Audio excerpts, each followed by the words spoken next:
nada, que sigamos así, que esperemos que se pase todo pronto y que un agradecimiento total. Hubo un tiempo en que esta historia pareció intocable. Sevilla, primavera de 1995. La hija mayor de los reyes de España entraba en la Catedral de Sevilla con la solemnidad de quien no solo se casa, sino de quien encarna una promesa de continuidad, de orden y de calma.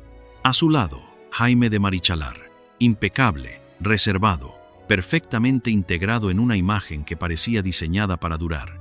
Aquella boda fue presentada como un enlace de altura, y durante años la fotografía oficial funcionó. Protocolo, 2 hijos, sonrisa contenida, estabilidad. Pero hay matrimonios que no se rompen de golpe. Se van congelando por dentro mientras por fuera aún parecen intactos. Lo inquietante de esta historia es precisamente eso. No comenzó como un escándalo estridente. No hubo una confesión a cámara ni una explosión pública que lo cambiara todo en una sola noche. Hubo, en cambio, desgaste, distancia y una rigidez casi institucional. En diciembre de 2001, Jaime de Marichalar sufrió una isquemia cerebral que obligó a su ingreso hospitalario y marcó un punto de inflexión en la vida de la pareja. Desde entonces, la imagen de normalidad siguió existiendo, sí, pero cada vez parecía más una obligación que una intimidad verdadera. A veces, el silencio no protege un matrimonio, a veces solo lo embalsama. Y luego llegó la frase más fría de todas. En noviembre de 2007, la Casa Real no habló de ruptura, ni de dolor, ni de fracaso. Habló del cese temporal de la convivencia conyugal. Una fórmula pulida, casi clínica, para comunicar que aquel matrimonio de 12 años ya se había quebrado. 2 años más tarde, el divorcio quedó formalizado. Y así, la historia que empezó como una ceremonia de Estado terminó como una despedida sin calor, sin relato compartido y sin una verdad emocional dicha en voz alta.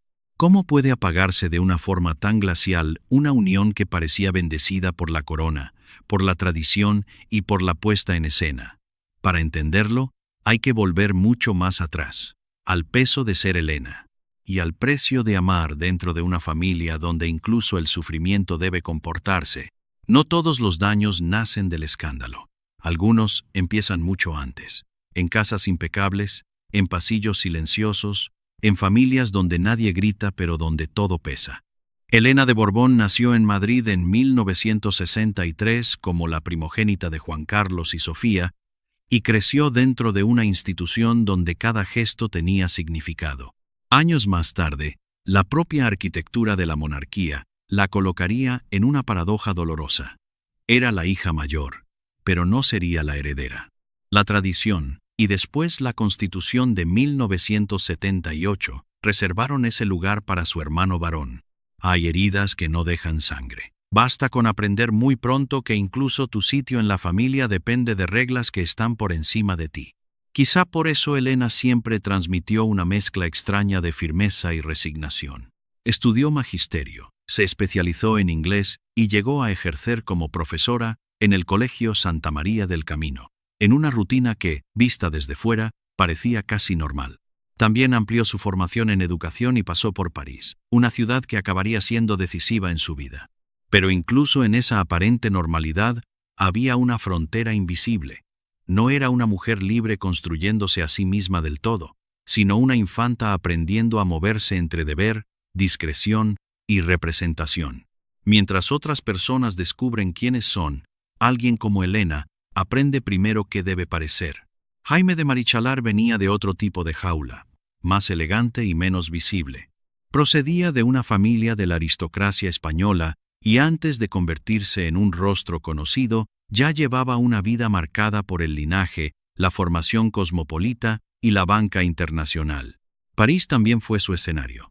Allí trabajó en el mundo financiero antes de que su nombre entrara de lleno en la escena pública y con los años construiría una imagen muy concreta, casi blindada, hecha de distancia, gusto, corrección y control.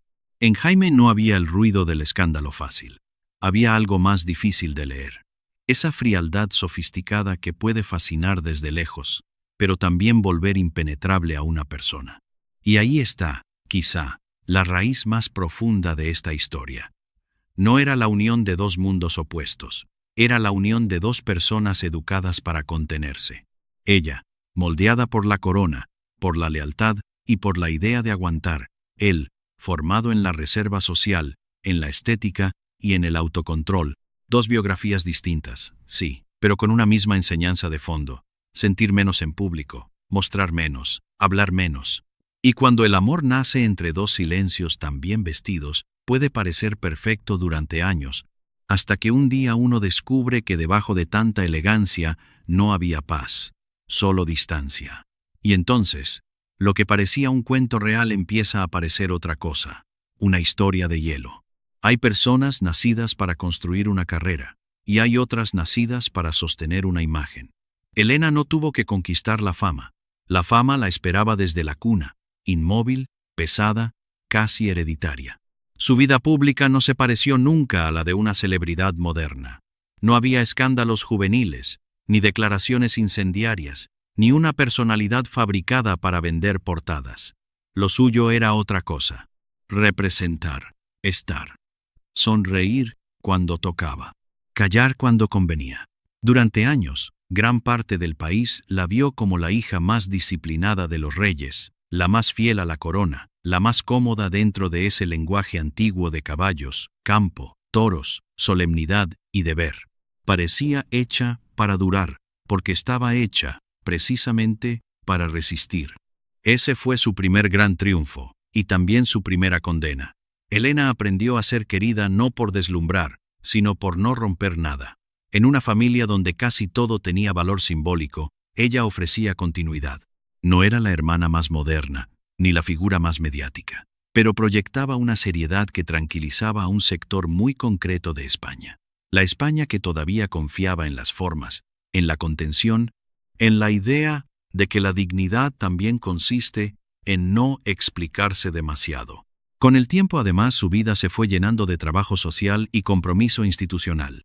Ya fuera en actos públicos o, años después, en la Fundación MAPFRE, siempre quedó la impresión de una mujer educada para servir antes que para confesarse.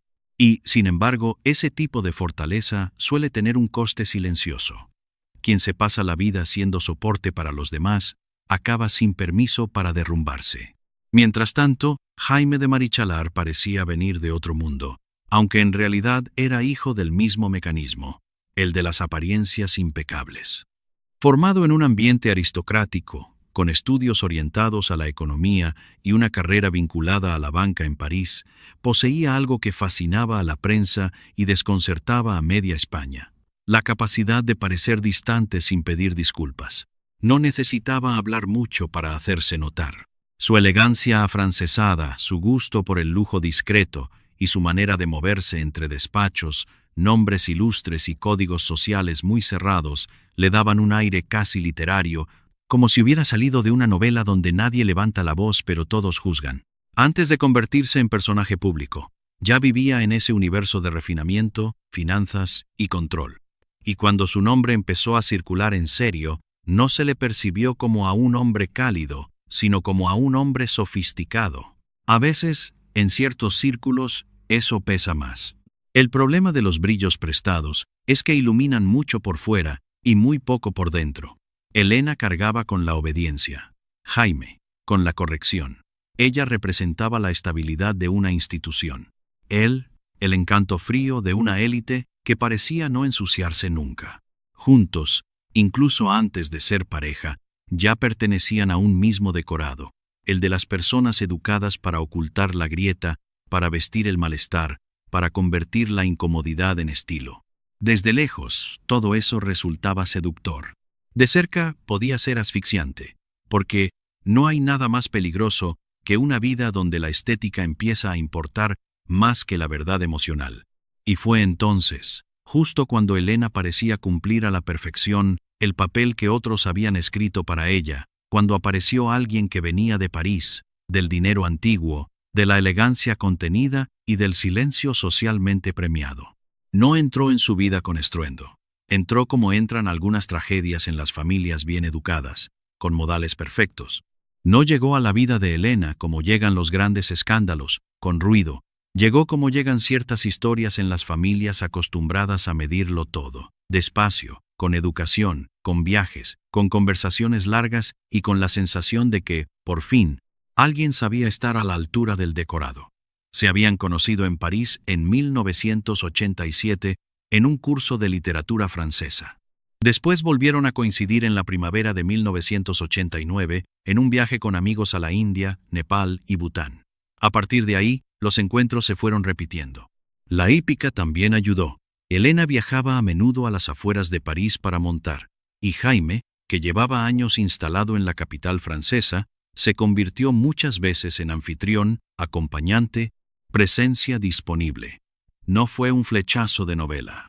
Fue algo más lento, y quizá por eso más peligroso. Una cercanía constante que fue ocupando espacio, hasta convertirse en destino. Y sin embargo, esta historia de amor no empezó solo con ilusión. Empezó también con una herida.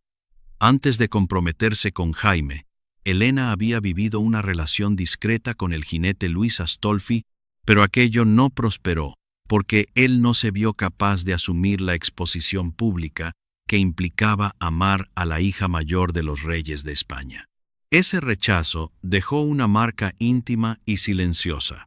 En ese contexto, Jaime apareció como lo contrario del miedo, el hombre que sí estaba dispuesto a entrar en ese mundo, el que sí aceptaba el protocolo, el foco, la ceremonia, el peso de la institución.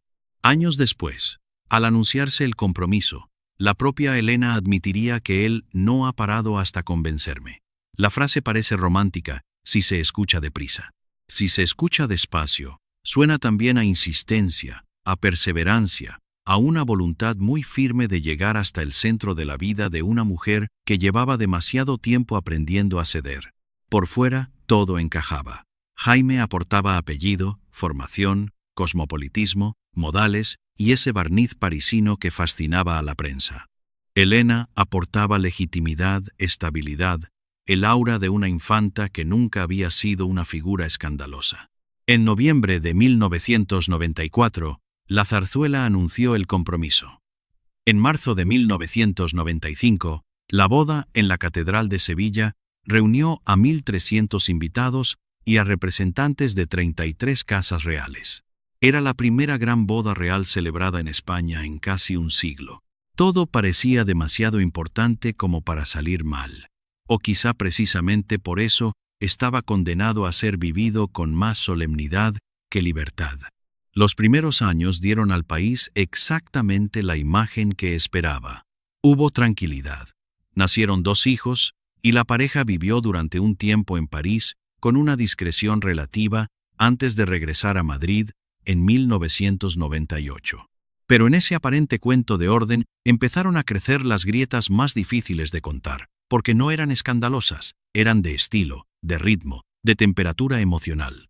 Jaime transformó la imagen pública de Elena y la introdujo en el lujo parisino de Lacroix, Chanel y Dior. La convirtió, de algún modo, en una figura más sofisticada y más observada. Pero esa misma operación también decía algo incómodo. El amor empezaba a parecerse demasiado a una adaptación, como si, para permanecer a su lado, Elena tuviera que desplazarse un poco de sí misma hacia el universo de él. Y luego estaba la diferencia más difícil de maquillar, la vida cotidiana. Según reconstruyó El País, los problemas comenzaron a aflorar con más claridad tras el regreso a Madrid. A él le gustaba la vida social y salir por la noche. Ella prefería madrugar, trabajar y sostener una rutina mucho más disciplinada. Esa incompatibilidad no convierte a nadie en villano, pero sí puede convertir un matrimonio en un lugar cada vez más inhóspito. Porque el amor no siempre se rompe por una traición. A veces se rompe por la repetición de 2 formas de vivir que no logran respirar en la misma casa. Y cuando además una de esas casas pertenece simbólicamente a todo un país, cada desacuerdo privado empieza a sentirse como una pequeña batalla de Estado. Eso fue lo verdaderamente tóxico de esta relación, no un estallido, sino una asfixia. 2 personas muy contenidas, muy orgullosas y muy formadas en el control, quedaron atrapadas en un vínculo donde casi nada podía ventilarse de verdad. Había hijos, título, protocolo, fotógrafos, expectativas, tradición. Había una mujer educada para aguantar. Y había un hombre que, según múltiples retratos periodísticos posteriores, se sentía cómodo en el perímetro simbólico de la corona. Desde fuera seguía pareciendo una unión elegante. Desde dentro, todo empezaba a enfriarse. Y cuando un matrimonio se enfría dentro de palacio, no siempre hace ruido. A veces, solo deja de latir. Y entonces ya no queda amor que defender, sino una puesta en escena que sostener hasta que algo o alguien no pueda más. Las grandes tragedias sentimentales no siempre explotan con una fotografía prohibida, un amante inesperado o una confesión humillante en televisión. A veces estallan de la forma más española, más aristocrática y más cruel, con un comunicado impecable. Porque en esta historia, el verdadero escándalo no fue una escena, fue una descomposición lenta, elegante y casi administrativa.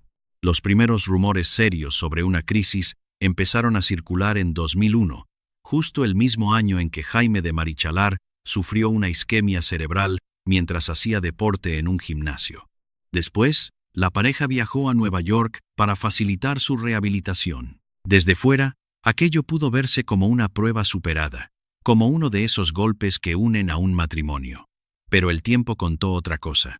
Tuvieron que pasar 6 años más para que la fractura se hiciera imposible de disimular. Y eso es lo que vuelve esta historia tan incómoda. Nadie puede señalar un único disparo, porque aquí lo devastador fue el goteo. En los cuentos clásicos, el clímax llega con ruido. Aquí llegó con una frase burocrática. El 13 de noviembre de 2007, la Casa del Rey anunció el cese temporal de la convivencia entre la infanta Elena y Jaime de Marichalar después de más de 12 años de matrimonio. Aquella fórmula parecía diseñada para enfriar la emoción, para quitarle carne al dolor, para convertir una separación en un trámite sin sangre. Pero precisamente por eso resultó tan impactante. Porque cuando una institución necesita hablar de una ruptura íntima en ese tono casi clínico, lo que transmite no es serenidad, es distancia. Y España lo entendió enseguida. No hacía falta que nadie dijera la palabra fracaso. Estaba flotando en el aire. El matrimonio que había sido presentado como uno de los grandes símbolos de estabilidad de la corona ya no podía sostenerse ni con protocolo.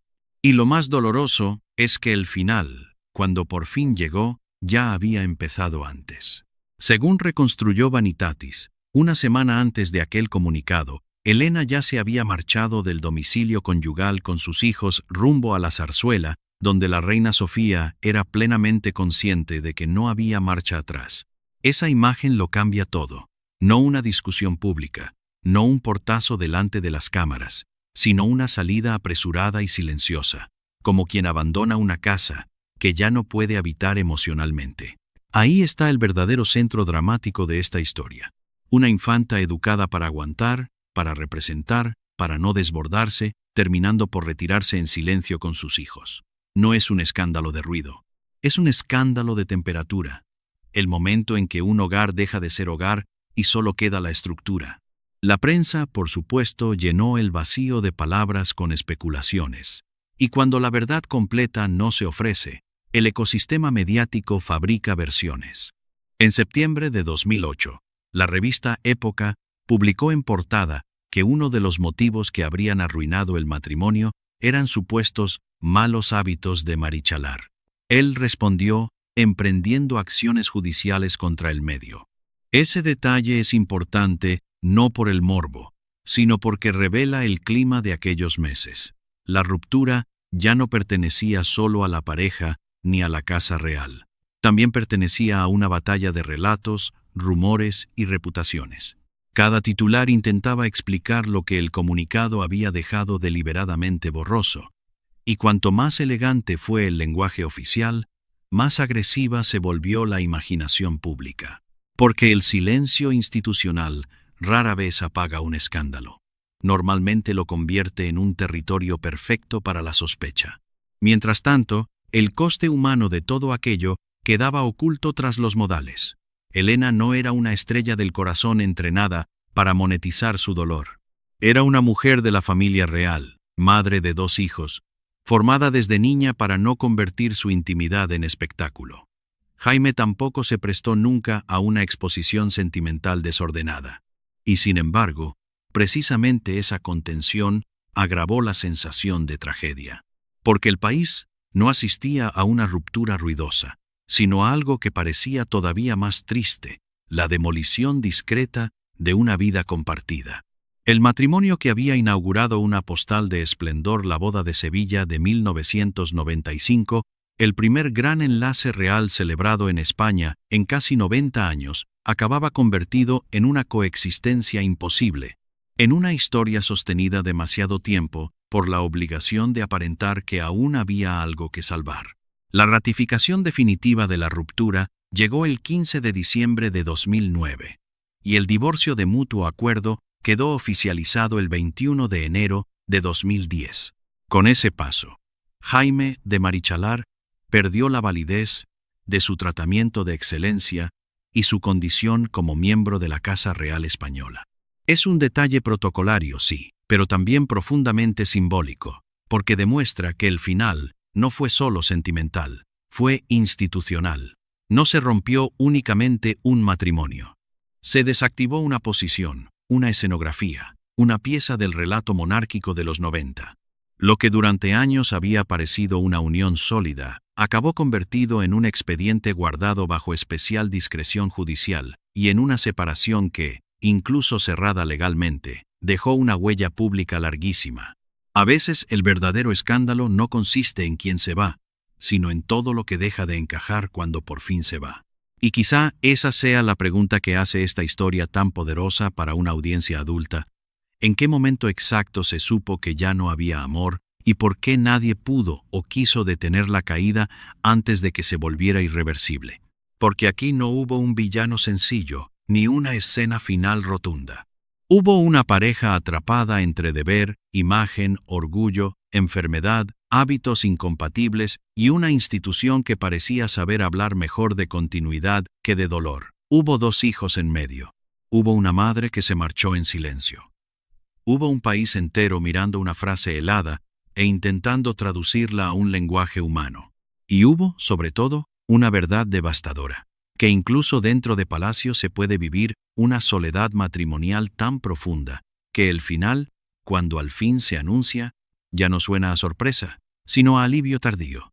¿Y qué ocurre después, cuando el protocolo termina pero las consecuencias emocionales apenas empiezan? Después del dolor, llegó algo todavía más frío, el lenguaje jurídico. En otras historias, el escándalo termina con lágrimas, con gritos o con una fotografía devastadora. Aquí no. Aquí continuó en despachos, en llamadas discretas, en fórmulas calculadas al milímetro. La propia Casa Real tuvo que afrontar una situación inédita. Cómo gestionar, mediática y legalmente, la separación de una infanta de España. Durante meses, el rumor ya circulaba entre periodistas y círculos de poder, y en Zarzuela sabían que el problema no era solo sentimental, también era institucional. Había que proteger a la corona, contener el relato y evitar que una ruptura privada se transformara en una crisis de imagen de dimensiones mayores. Por eso, el anuncio de noviembre de 2007 fue tan frío. No buscaba explicar, buscaba controlar. Y cuando una institución intenta controlar tanto el lenguaje, suele ser porque teme todo lo que ese lenguaje podría revelar. Legalmente, el primer paso ni siquiera fue un final completo. Aquel cese temporal de la convivencia conyugal no tuvo consecuencias inmediatas sobre el estatus de Jaime de Marichalar. Mientras no hubiera divorcio, seguía conservando su posición como consorte y podía seguir usando el título de duque de Lugo. Pero el tiempo confirmó que aquello no era una pausa, sino una manera elegante de preparar la caída. El 21 de enero de 2010, el divorcio quedó formalizado, y con él se extinguieron tanto su tratamiento de excelencia como su rango dentro de la Casa Real Española. No fue solo una firma, fue una desposesión simbólica. En términos humanos, se rompía un matrimonio. En términos institucionales, se retiraba una pieza del decorado monárquico. Después de eso, Jaime dejó también de aparecer en la imagen oficial de la familia. A veces, el poder no expulsa con escándalo. Expulsa con silencio, protocolo y distancia. En medio de ese proceso, estaban los hijos. Felipe y Victoria tenían 9 y 7 años cuando se anunció la separación, y el bienestar de ambos fue presentado públicamente como una prioridad absoluta. Elena permaneció en Madrid con ellos. Primero pasó unos días en la Zarzuela, y luego buscó una nueva residencia. Jaime, por su parte, siguió vinculado a la vivienda familiar del barrio de Salamanca. Todo se reorganizó sin estridencias visibles, como si el país tuviera que aceptar que incluso una familia real también puede convertirse, de un día para otro, en dos casas distintas. Y, sin embargo, lo más triste fue quizá eso, que el dolor no se exhibió, pero existió. Años después, la prensa del corazón seguía mostrando que los hijos mantenían relación con su padre, y que, pese al divorcio, la familia no había quedado rota del todo. Solo había quedado reconfigurada alrededor de una herida que nunca se contó del todo en voz alta. Pero el silencio oficial no apagó la maquinaria del morbo, la alimentó. En septiembre de 2008, la revista Época publicó que la infanta habría alegado en su demanda ciertos malos hábitos de Marichalar como uno de los motivos del fracaso matrimonial. Él respondió llevando el asunto a los tribunales. Años después, en 2014, los periodistas fueron absueltos en primera instancia, y la apelación tampoco cambió ese resultado. Ahí aparece uno de los rincones más incómodos de esta historia. Cuando una pareja poderosa intenta blindar su intimidad, la prensa se vuelve más agresiva. Y cuando la prensa empuja demasiado, la justicia entra no para sanar el daño, sino para decidir hasta dónde puede llegar la sospecha publicada. Ya no era solo una ruptura, era una guerra de versiones. Un pulso entre reputación, dinero, influencia y necesidad pública de saber qué había pasado de verdad tras las puertas de un apellido histórico. Y luego quedó ella. Elena eligió la soledad después del divorcio y, con los años, esa soledad fue tomando otro nombre: resistencia. La prensa más cercana a la familia la ha descrito como apoyo constante de los suyos, mediadora en los conflictos y mujer que no quiso volver a casarse. También se cuenta que la separación fortaleció su vínculo con la infanta Cristina, precisamente porque ambas entendieron de cerca lo que significa sobrevivir a una ruptura bajo mirada pública. Esa es quizá la consecuencia más honda de toda esta historia. No cambió leyes, no provocó una revolución, no abrió un gran debate nacional, pero sí dejó una imagen imborrable para varias generaciones españolas, la de una boda real deslumbrante que acabó convertida en una lección amarga sobre el deber, el desgaste y la imposibilidad de fingir para siempre. Porque hay matrimonios que mueren el día del divorcio, y hay otros que empiezan a morir mucho antes, aunque nadie se atreva a pronunciarlo. Al final, no todas las historias dejan una revolución. Algunas dejan una imagen, y quizá ese sea el verdadero legado de Elena y Jaime de Marichalar: haber convertido una boda de cuento en una de las lecciones más melancólicas de la monarquía española reciente. Se casaron en Sevilla en 1995, en lo que fue el primer gran enlace real celebrado en España en casi 90 años. Tuvieron 2 hijos, Felipe Juan Froilán y Victoria Federica, y durante un tiempo parecieron encarnar una idea muy concreta de estabilidad: la elegancia, la continuidad, la familia impecable. Pero el tiempo hizo lo que siempre hace con las fotografías demasiado perfectas. Les quitó el brillo y dejó al descubierto la tensión que había debajo. Lo que quedó después no fue un gran manifiesto ni una confesión capaz de cambiar el país. Fue algo más silencioso y, por eso mismo, más duradero. Quedó la imagen de una mujer que nunca hizo del dolor un espectáculo. Elena siguió en un segundo plano, fiel a esa educación sentimental de la corona que obliga a sostener el gesto incluso cuando la vida privada ya se ha quebrado. Desde 2008 ha desarrollado su labor en Fundación MAPFRE, volcando buena parte de su presencia pública en proyectos sociales y en causas vinculadas a la discapacidad intelectual, la salud mental y la acción solidaria. No es una redención cinematográfica. Es algo más español, más sobrio, más contenido. Seguir adelante sin explicar demasiado. También quedaron los hijos, que crecieron bajo una atención mediática que nunca pidieron. Y ahí aparece una de las verdades más incómodas de esta historia. Cuando se rompe un matrimonio dentro de una familia real, no se rompe solo una pareja. Se fractura una escenografía entera. Los hijos no heredan únicamente apellidos, títulos o privilegios. A veces heredan también el eco del silencio, la presión de las miradas y la obligación de aprender demasiado pronto que en ciertas familias incluso el sufrimiento debe tener modales. Por eso, esta historia sigue interesando tanto a una audiencia adulta.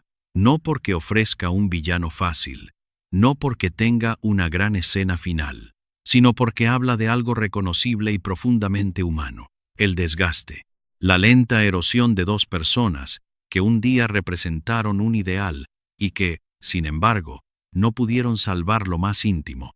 En ese sentido, el matrimonio de Elena y Jaime dejó una enseñanza que va mucho más allá de la prensa rosa o del protocolo. Ninguna institución, por poderosa que sea, puede garantizar calor donde ya solo queda costumbre. Ningún apellido ilustre puede impedir que la distancia crezca.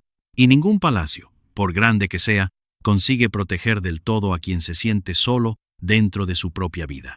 Quizá por eso esta historia no termina realmente con el divorcio. Termina con una imagen más honda, la de dos personas que alguna vez fueron el rostro pulido de una promesa y acabaron convertidas en el recordatorio de que la tristeza también puede vestirse de gala. Porque hay amores que estallan. Y hay otros, mucho más tristes, que simplemente se enfrían hasta que un día ya no queda nada que tocar, salvo el mármol.